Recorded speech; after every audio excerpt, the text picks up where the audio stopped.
Bom dia, boa tarde, boa noite. Vamos começar mais um episódio dos Agilistas. Hoje nós vamos tratar de um assunto muito interessante que tem muito a ver tanto com transformação digital quanto a própria transformação que todas as empresas estão fazendo no sentido de ficarem mais data-driven, né? Conseguirem... A gente sempre fala que as empresas têm que fazer experimentação, mas essas experimentações têm que ser preferencialmente guiadas por análise, por dados confiáveis. E aí, para falar sobre isso, hoje a gente trouxe um time aqui de pessoas que mexem intensamente com isso, tem uma formação teórica profunda nesse assunto, mas aliada a isso, uma coisa que a gente preza muito aqui na DTI, trazem também para a aplicação dessa formação deles um pragmatismo que eu diria que o agilismo traz, né? Aquele pragmatismo de procurar convergência o tempo todo, fazer as soluções rodarem o tempo todo. Então, assim, apesar do nome ser ciência de dados, a gente tenta fazer com que essa ciência, ainda que seja exploratório, a gente consiga colocar umas camadas aí que garantam mais a convergência.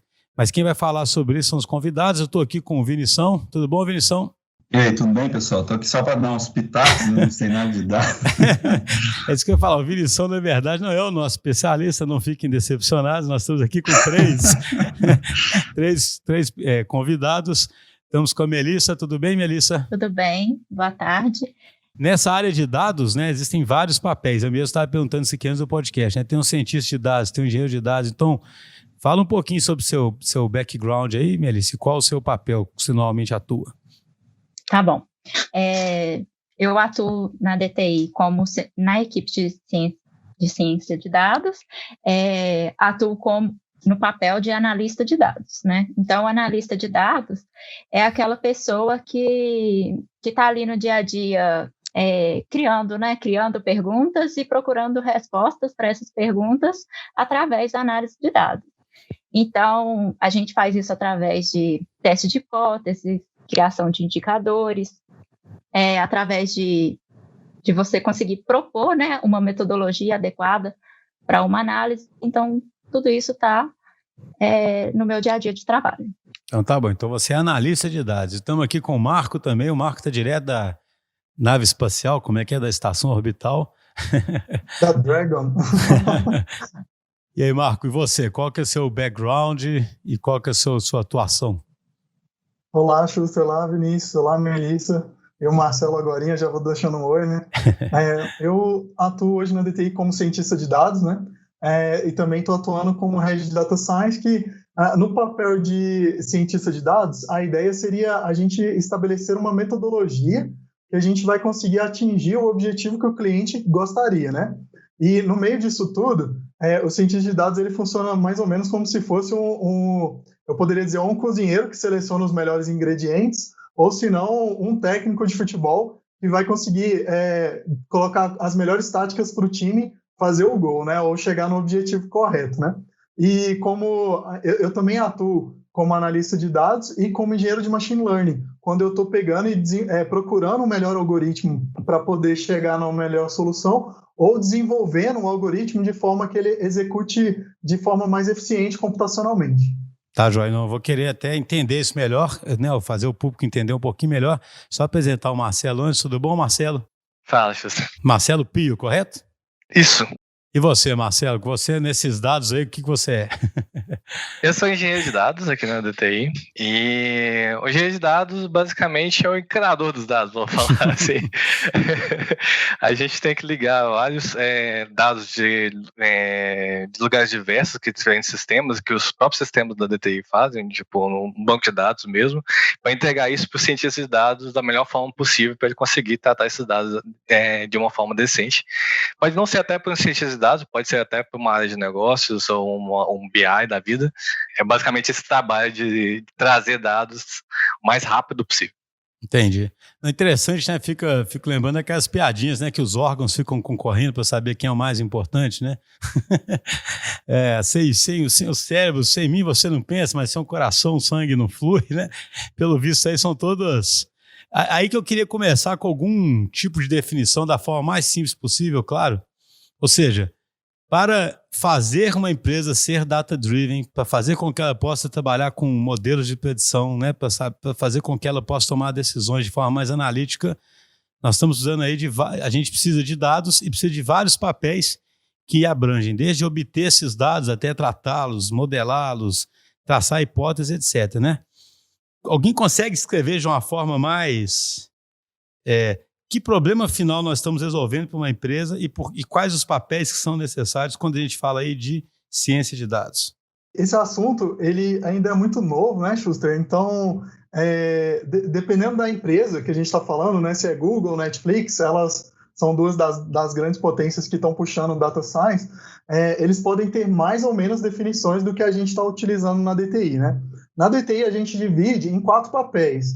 É importante só colocar aqui, igual o Vinícius até prega, né, que dentro de um time de futebol, todo mundo está jogando futebol, só que cada um tem um papel diferente, né? Dentro de um time de vôlei, todo mundo está jogando vôlei. O objetivo é a gente defender e fazer pontos, né? E num time de dados, todo mundo, é importante todo mundo estar voltado para o mesmo objetivo, que é gerar o valor com os dados, né? Só que nisso, acho que se todo mundo olhasse para a mesma coisa, não ia ter esse valor. Então, para a gente ter um time mais genérico, a gente tem um cientista de dados, né, que ele está atento às perguntas, às hipóteses, a metodologias e algumas métricas.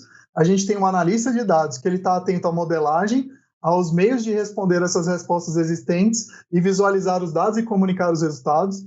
A gente tem um engenheiro de machine learning, que ele está atento à arquitetura do processamento, que pode ser ou em paralelo ou serial, pode ser um pipeline que ele vai ser executado na GPU, né, na placa de vídeo, ou vai ser executado em vários processadores distribuídos, e depois ele tem que gerar algum resultado. E a gente tem um engenheiro de dados, que ele está atento ao massageamento dos dados e também a eficiência do que seria o pipeline dos dados, que é o quão rápido o dado sai da fonte, é pré-processado e é entregado para essa máquina que vai processar o resultado final, né? Então, ele também tem que estar muito preocupado com uma infraestrutura. Se essa infraestrutura ela é hot, ou seja, se ela é rápida, eu preciso do dado tempo real, ou se ela é cold, se ela pode ser fria, se eu posso processar isso uma vez por dia.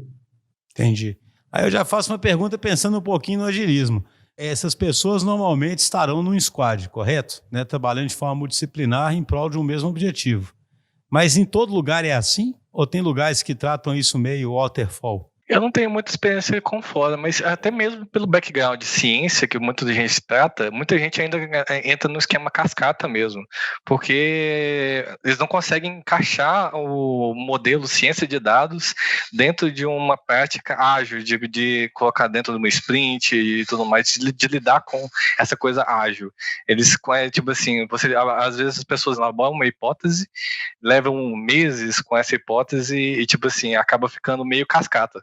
Que é basicamente você ter a elaboração de um requisito, né?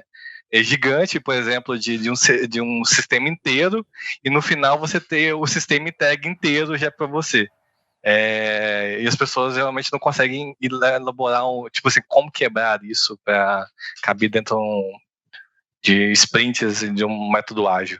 Entendi. O que eu tenho visto, Schuster, que tem acontecido assim, no mercado, as pessoas elas estão interessadas no que gera mais valor, que é o que está lá na ponta, que seria aquilo que o engenheiro de machine learning, o cientista de dados vai poder fazer. Só que nada que é feito lá na ponta é feito sem a gente passar por um funil, né? E esse funil, ele depende da gente passar primeiro pelo pré-processamento e da coleta boa dos dados. E isso é feito por um engenheiro de dados. Né? Aí depois a gente precisa de fazer várias análises descritivas diagnósticas e uma boa modelagem que é feita pelo analista de dados para que depois a gente consiga pegar e achar o melhor algoritmo que vai gerar o valor. Né? Então muitas empresas colocam uma pessoa só que normalmente tem ou a ponta ou o início e não consegue fechar muito bem esse vínculo com alguém que tenha a capacidade como analista de dados, sabe? Então, ou eles colocam um engenheiro de machine learning ou colocam um engenheiro de dados para trabalhar num produto. Marco, uma coisa que às vezes a sensação que às vezes eu tenho é quando a gente lida com clientes mais enterprise que estão, né, que esse tipo de coisa às vezes, não que a abordagem de dados seja novidade, é claro que várias empresas aí já têm uma abordagem até antiga de dados, mas a sensação que eu tenho é que essa abordagem ainda não entrou num ciclo de vida, numa estrutura de um produto digital. Então, assim, a sensação que eu tenho é que, às vezes, quando esses clientes nos procuram, eles ainda estão pensando num problema meio transacional, sabe? Tipo assim, eu preciso de fazer uma predição XYZ. Eles não pensam do tipo assim, cara, eu estou montando um produto digital aqui, que é até linkando com o que o Schuster falou, e aí uma das dimensões desse produto digital é eu conseguir ter uma realimentação para, desde quando eu estou bolando as hipóteses de negócio de produto, eu conseguir ter um subsídio de dados, né, um subsídio tanto de ferramentas quanto pessoas que têm esse conhecimento dentro de um squad, façam com que essa roda gire e que eu consiga, de fato, validar essas hipóteses baseadas em dados. A sensação que eu tenho é que essas empresas que você falou, os nativos digitais, Netflix, Google, não sei o quê, já estão nesse nível e pensam desse jeito, pensam numa abordagem, talvez com você tendo uma estrutura central na empresa de dados, né, um time mais centralizado de dados, mas também todo um time descentralizado sendo membros, de fato, dos squads. Como é que vocês enxergam isso? Qual é a abordagem que vocês acham que é correta? Vocês concordam comigo que os nossos clientes ainda precisam de dar vários passos, a maior parte deles, né, nesse caminho que eu estou falando, ou vocês têm uma visão diferente disso? Esse assunto, na verdade, sua pergunta ela foi bastante abrangente, eu vou tentar responder por partes. Eu vou tentar responder o último primeiro, Vinícius, que foi a questão mesmo de se os clientes eles têm que dar vários passos, né? E por incrível que pareça, acho que o Marcelo, como ele trabalha mais na ponta, ele vai poder validar isso comigo aí melhor, mas a parte da gente conseguir agregar todos os dados, começar a coletar eles e mover eles para uma estrutura onde a gente vai conseguir processar, ela é muito rápida e hoje em dia a tecnologia facilita muito a gente fazer isso. A gente tem várias plataformas, eu não queria fazer muito propaganda, mas, por exemplo, tem inclusive a Databricks, que tem o Delta Lake, que, assim, em pouco tempo, em poucos dias, a gente já teria uma estrutura de dados onde a gente poderia começar a fazer análises mais de alto nível, né, para poder chegar nas respostas. Mas o que você falou no final é verdade.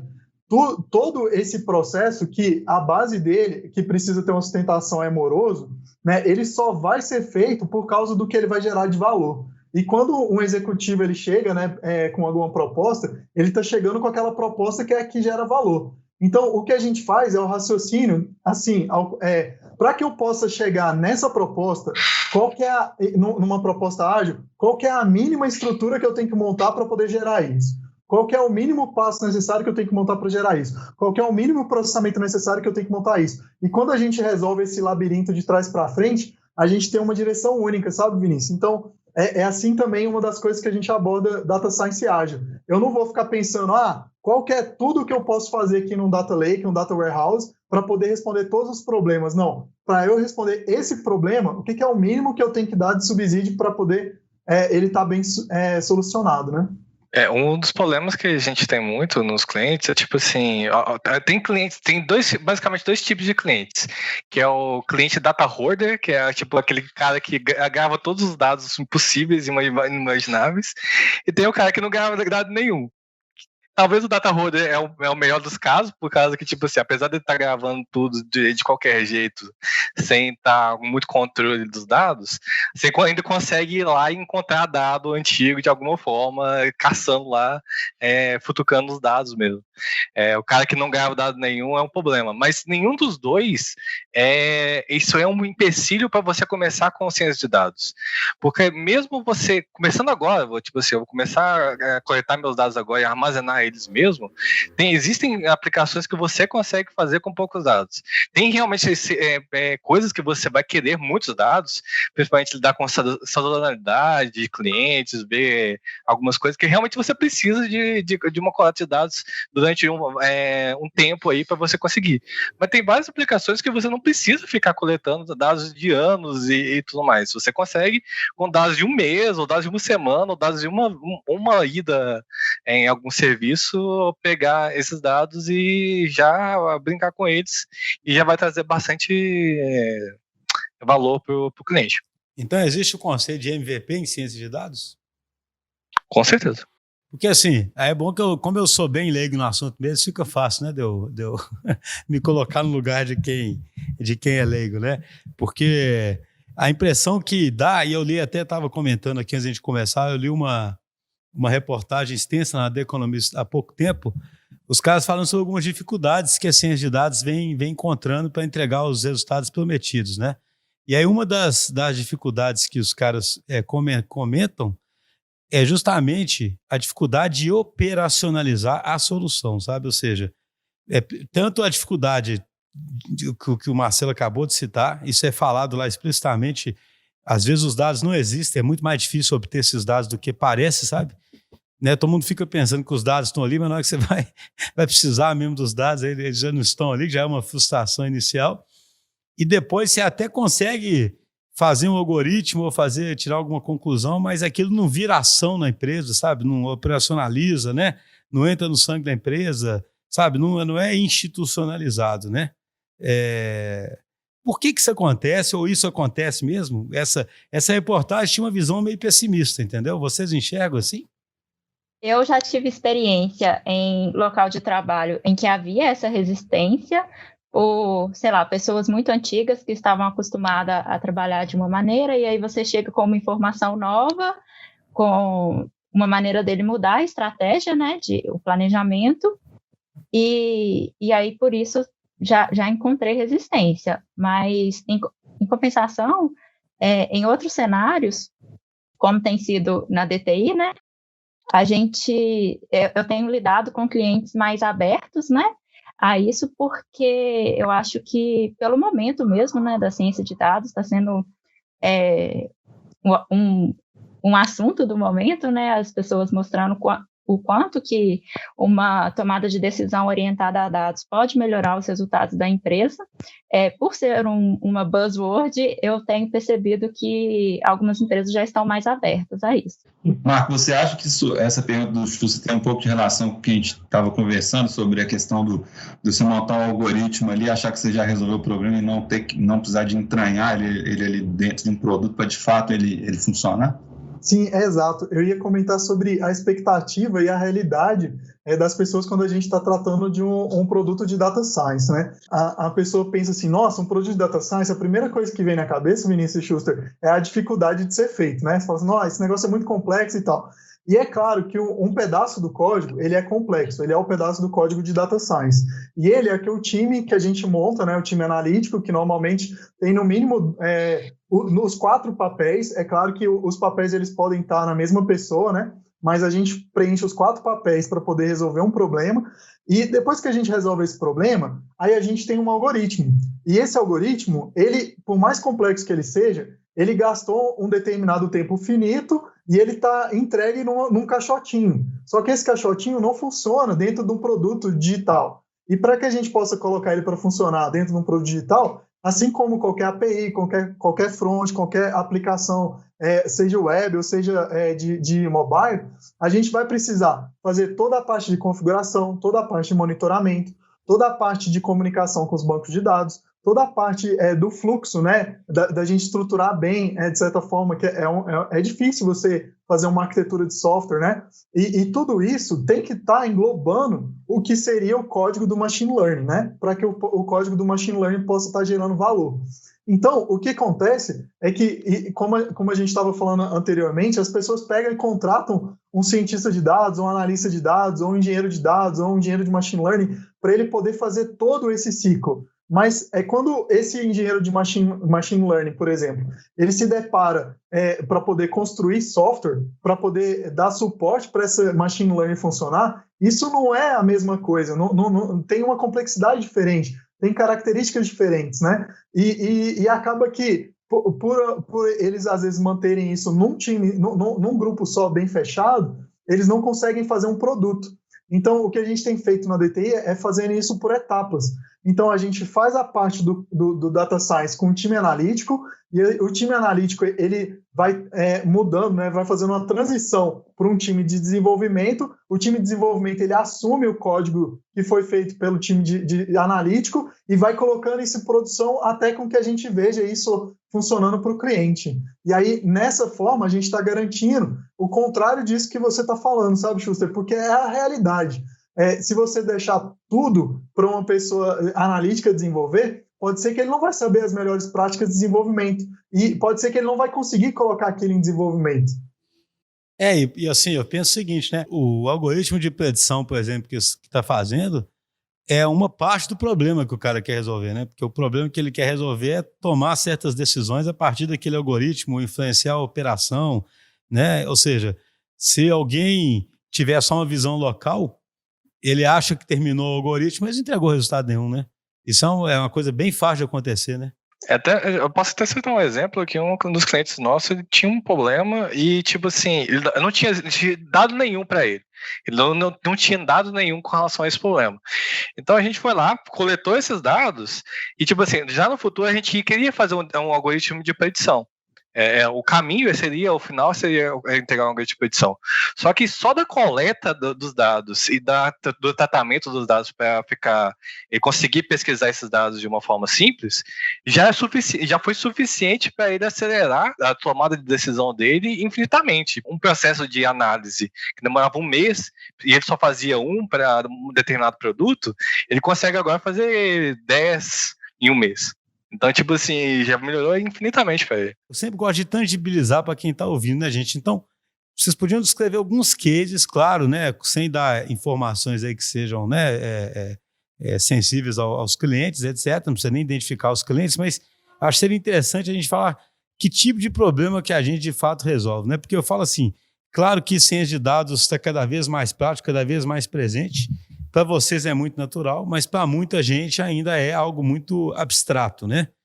Então, qual seria um problema interessante que a gente resolveu e como é que foi mais ou menos a história de resolução desse problema dentro dessa abordagem ágil que a gente está comentando?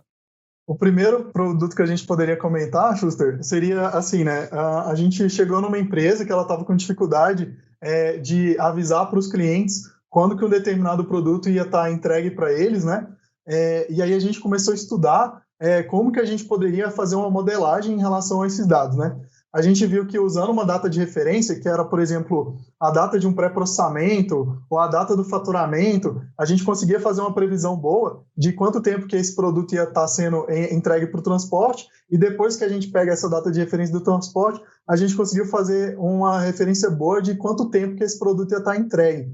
E daí a gente melhorou de 10% de acerto para 85% de acertos dentro de uma faixa de dias, né? Então eu falo assim, olha, daqui tantos dias você vai ter esse produto entregue. Esse foi um dos cases bastante interessantes que a gente já fez aqui na DTI, e essas foram meio que as decisões de construção, né? Se não tiver dúvida sobre ele, eu vou falar sobre um outro. Pode mandar abraço. Teve um outro também que a gente começou a estudar os desgastes, né, em equipamentos, por exemplo, de manutenção preditiva. E aí, o que era interessante é que todo mundo olhava esses desgastes de manutenção preditiva no tempo, porque, é claro, né, ele está se desgastando com o passar dos dias, dos meses e tal, né? Mas a gente conseguiu provar que a melhor forma de analisar isso seria olhando por quilometragem. Então, olhando dessa forma, a gente conseguiu fazer uma modelagem em relação, por exemplo, ao atrito, à temperatura, e a gente consegue prever com 9 dias, 12 dias, 15 dias antes de ter um problema, que um determinado equipamento vai ter um problema. E aí a gente avisa a empresa para ela poder tomar alguma providência antes de gerar qualquer tipo de acidente ou evento de prejuízo. Entendi. Além disso, permite otimizar a manutenção também, né? Porque você sabe antes e possivelmente retira equipamento mais próximo de um lugar, né? Que dá para dar manutenção, alguma coisa assim, né? Imagino. Exato. Ele consegue fazer um planejamento, né? Do quando que ele vai atuar. Até aproveitar que a gente entrou nesse tema aí de alguns exemplos, né?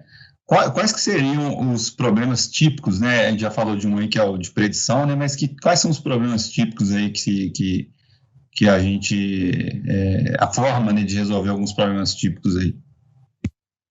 Quando você está falando a forma, deixa eu falar os problemas primeiro, e aí vai ficar fácil da gente falar das formas. Se a gente tivesse, assim, por exemplo, um problema de viagens, a gente poderia fazer uma precificação dinâmica, a gente poderia fazer uma previsão de atrasos, né, de voos ou de passageiros, ou de um no-show de passageiros. Se a gente tivesse com mídia social, a gente poderia fazer uma análise de sentimento. Será que o pessoal está gostando desse produto ou não está gostando desse produto? A gente poderia fazer um marketing digital mais direcionado. Será que é melhor eu anunciar isso para qual público? Será que é melhor eu anunciar isso em Belo Horizonte, em São Paulo, ou dentro de Belo Horizonte? É na Savassi ou é na Pampulha? Né? Eu poderia fazer uma manutenção preditiva, né, se a gente estivesse falando de indústria. Em indústria também tem muitas questões de otimização de processos, onde eu consigo decidir, por exemplo, sobre armazenagens, né, qual que é a armazenagem que eu devo ter para que esse processo aqui sempre esteja numa cadência legal. Em marketing, eu teria problemas de cross-selling, né, tentar vender mais de um produto, e de upselling, tentar fazer com que uma venda possa aumentar. Eu poderia ter também previsão de vida útil de um cliente. Será que meu cliente ele vai durar quanto tempo aqui para mim, né? Na área da saúde, seria previsão de surtos, como está acontecendo agora com o Covid. Na área de créditos e seguros, detecção de fraudes e estimativa de demanda. Quantas pessoas vão querer tirar um empréstimo aqui dentro do banco, né? E na área de vendas, eu não sei se eu falei, seria desconto de ofertas e previsão de demanda. Qual que é o estoque que eu tenho que ter e quanto que vai ser minhas vendas nos períodos do ano? Não, bacana. Eu acho que ilustra bem aí, né, uma gama assim, bem diversa aí de cenários de aplicação, né? E a gente começou um pouco aí a conversa falando sobre ser ou não ser data-driven, né? O que seria uma característica assim, de uma empresa que é data-driven, né? E o que seria, qual que seria o anti-pattern aí de ser data-driven, né? Como é que seria uma empresa que opera assim? Você conseguiu ilustrar alguns... A gente já falou alguns ícones aqui, né, tipo Netflix, né, ou essas empresas. Que características que elas têm que fazem com que elas sejam data-driven? Ser data-driven significa tomar decisões com base nos dados, né? Então, você não toma mais uma decisão no feeling. E um dos exemplos que a gente tem agora é muito interessante, de uma empresa que faz exames, né? Que, por exemplo, eles pensavam que assim, determinados tipos de exames, eles vão chamar outros tipos de exames. Então, eu preciso fornecer esses exames aqui, por mais que eles sejam baratos, mas esses exames vão estar atraindo clientes, os mesmos clientes para fazer outros exames. E a gente provou por uma modelagem de regras de associação que isso não é verdade, né? Então, a partir desse momento que uma modelagem estatística, né, ela está provando que, olha, o dado não corrobora com essa suposição que você tem, aí então a pessoa pode começar a tomar uma decisão diferente. E uma das coisas que eles estão fazendo é centralizando, por exemplo, unidades que vão atuar com esses exames que não rendem tanto, ou seja, eles não vão deixar de fornecer, mas ao mesmo tempo eles também não vão colocar em todas as unidades, porque esses exames eles diminuem muito o faturamento, né? Então, quando você toma uma decisão orientada ao dado, você toma uma decisão mais assertiva, uma decisão mais embasada e uma decisão que provavelmente vai convergir para um resultado melhor. E aqui, em momento algum, a gente tira o feeling da pessoa, sabe, Vinícius? Porque sem o feeling, a gente não ia conseguir chegar numa análise dessa, né? Mas o feeling agora, ele pode existir para outras áreas, e ele não precisa mais existir para onde a gente atacou com o problema de data science. Essa questão é bem filosófica, né? A visão de vocês aí, né? Assim, qual o papel do ser humano aí nessa história, né? Já vi gente falar que ainda está bastante longe da inteligência humana e que o ser humano sempre vai estar ali, talvez com insights, etc., e usando, né, esses algoritmos como apoio. Vocês acreditam mais nessa linha ou na linha de que seremos de fato substituídos? Esse negócio é estranho, mas tipo assim, aqui tem várias empresas que são antigas no ramo que eles atuam. Então, lá no passado eles não usavam. É muita coisa no feeling mesmo, tipo assim, muito aprendizado que eles aprenderam no dia a dia. Tipo assim, se eu colocar um preço de tal coisa, isso aqui vai vender ou não vai vender. Porque eles têm esse feeling de que isso aqui funciona. O problema é que quando uma pessoa entra nova, tipo assim, eu estou contratando uma pessoa nova para entrar agora na minha equipe. Essa pessoa não vai ter os anos de experiência total da empresa carregados nela.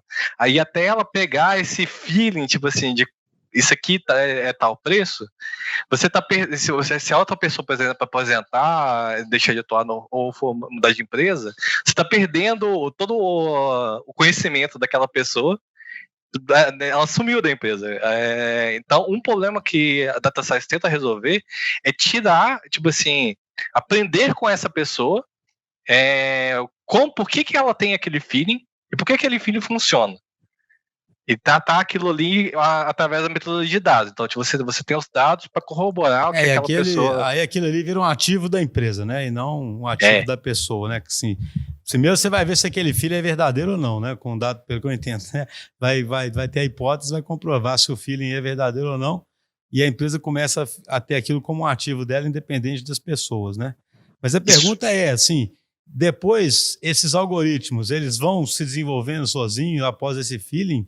O quanto que eles precisam do ser humano acompanhando ainda? Um problema da inteligência artificial em si é que muito das coisas que ela vai aprender depende do feeling inicial. Tipo assim, o ser humano precisa, sabe que aquilo ali funciona, aquele range de preço funciona melhor ou alguma coisa do tipo. Aí a gente consegue, de uma forma muito mais fácil, ensinar uma inteligência artificial para conseguir tratar aquele dado. Se você for, tipo assim, eu quero ser mais genérico e fazer um aprendizado igual ao ser humano, tipo assim, baseado em nada, só baseado nos dados, me dá um feeling, vai levar muito mais tempo e muito mais dedicação computacional, o custo desse projeto vai ser muito maior. Então, se você já tem um feeling de uma pessoa, aquilo ali facilita muito um projeto de inteligência. Se você não tem um feeling nenhum com relação àquele negócio, às vezes tipo assim, é um projeto novo mesmo, ou a empresa está entrando numa jornada nova que não tem noção nenhuma de como é o mercado daquilo ali. Então, a quantidade computacional para ela conseguir fazer aquele tipo de processamento é muito maior. Que às vezes ela tem que fazer um deep learning ou redes neurais, alguma coisa do tipo. Entendi, ou seja, você está só, desculpa, você está falando que o conhecimento do domínio ainda é vital, né? Assim, sim, né, para esses projetos mais práticos, mais pragmáticos, porque outro dia eu li uma reportagem aí, até recente na Financial Times, falando que o custo que tem caras que falam que está ficando tão elevado o custo de processamento que está ficando impeditivo para certas aplicações. Outro dia deu um exemplo de um algoritmo que o Google ficou treinando um algoritmo aí do Translator e os caras estimaram que o Google gastou, sei lá, $3 milhões ou $4 milhões, sabe, para fazer esse treinar em 6 dias, que ele usou não sei quantos núcleos, não sei o que lá.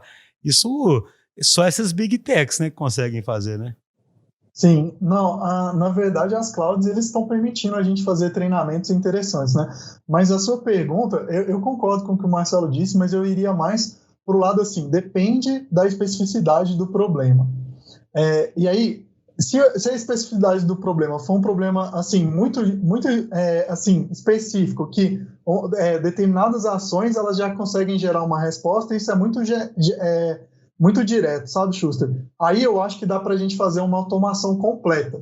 E essa automação poderia, inclusive, aprender mais do que o ser humano e aprender de uma forma que você nunca mais ia conseguir alcançar a inteligência que você gerou. Você tem um exemplo legal disso aí ou não? Nossa, o exemplo mais interessante é para alguns controles, né?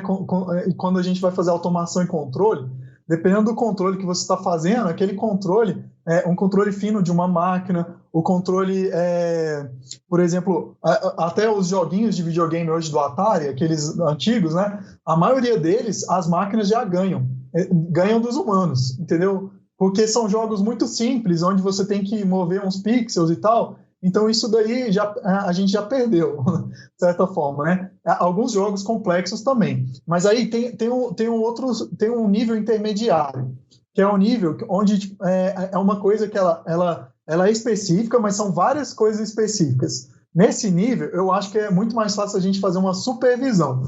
Ou seja, a máquina ela vai aprender aqueles comportamentos e ela vai dizer para você, por exemplo, no caso da medicina, olha, é muito provável que aqui seja câncer. Essa máquina está acertando mais do que o médico, mas ela nunca pode dar um diagnóstico. Então, ela está ajudando o médico a fazer um diagnóstico.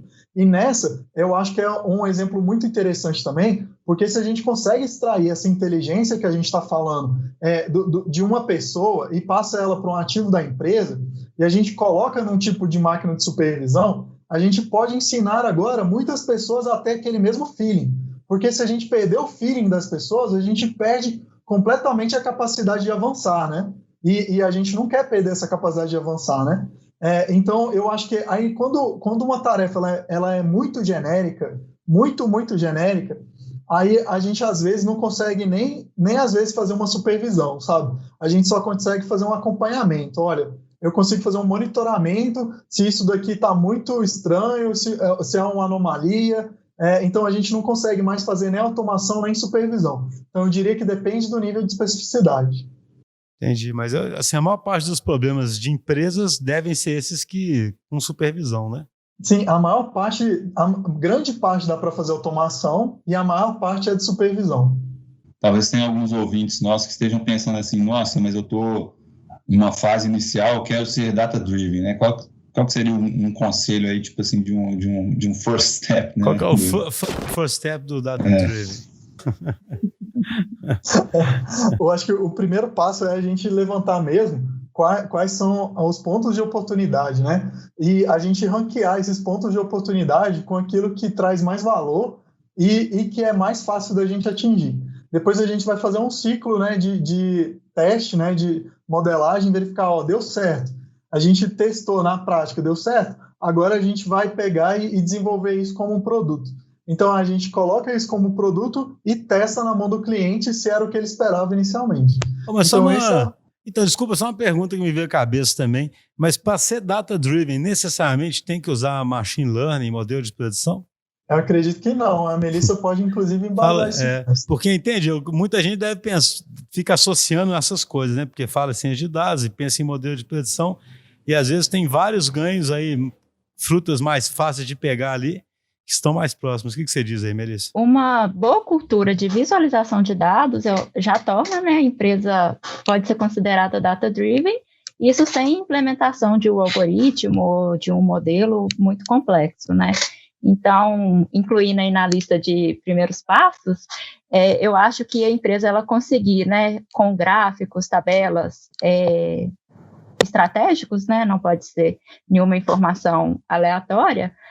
Com a visualização de dados, a empresa ela já pode se tornar data-driven, porque ela já consegue enxergar melhor, né, o que está acontecendo nos seus processos, né, resumir toda a informação de banco de dados em gráficos e tabelas que já vai gerar uma boa informação para a tomada de decisão. Isso é interessante, né? Ou seja, estamos falando assim, às vezes a informação está toda lá e se ela for exibida das melhores formas, né, para os públicos, eles já vão começar a tomar decisões, né? Parte do que é feeling não vai precisar ser feeling, que está representado nos dados, por exemplo, né? Exatamente. Alguns insights vão aparecer porque vai ficar mais fácil de visualizar e é um ganho mais rápido do que fazer um modelo inteiro, etc, né? Ou seja, é um bom jeito de começar também, né? Com certeza. Muitas vezes, quando a visualização, né, e a análise descritiva dos dados ela é bem feita, toda a parte de modelagem e machine learning, ela vem só para consolidar o que já foi descoberto na visualização. Então, realmente é muito importante, né, que essa parte de você, essa primeira análise, né, de você enxergar os seus dados, quando bem feita, ela já mata as charadas, às vezes. Essa questão que a Melissa está falando é muito interessante, sabe, Schuster? Porque a gente tenta falar a linguagem dos dados, né? E também tenta ensinar essa linguagem dos dados. Aí, numa empresa, a gente estava trabalhando lá, todo mundo usava muito a média para isso, a média para aquilo, a média. E aí, quando a gente for olhar os dados eles não são normais, eles são assimétricos. Eles pesam mais para um lado. Então, nesse tipo de dado, a gente deveria usar a mediana e não a média. A mediana é o seu melhor estimador, né? E aí é interessante quando você começa a usar esse tipo de mudança de visualização ou de uso dos seus dados, e isso impacta diretamente no dia a dia, né? É muito bacana isso. Só de você saber escolher melhor, né, qual a representação, muda completamente, né, como a organização vai enxergar aquilo. Não, gente, muito bom. Ou seja, para mim a mensagem principal aqui, acho que é o que foi falado lá no começo pelo Marco, né, que não se pode esquecer, claro, que tudo isso é para gerar valor, né, fazer a empresa saber usar os dados bem e gerar valor, né?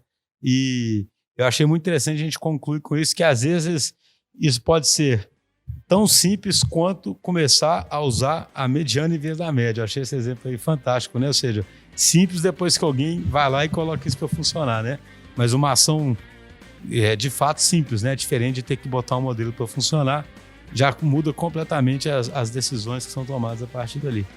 Valeu, pessoal. Muito obrigado pela participação. Espero que a gente faça outros episódios aí sobre dados. Um abraço. Abraço. Abraço. Valeu. Até mais.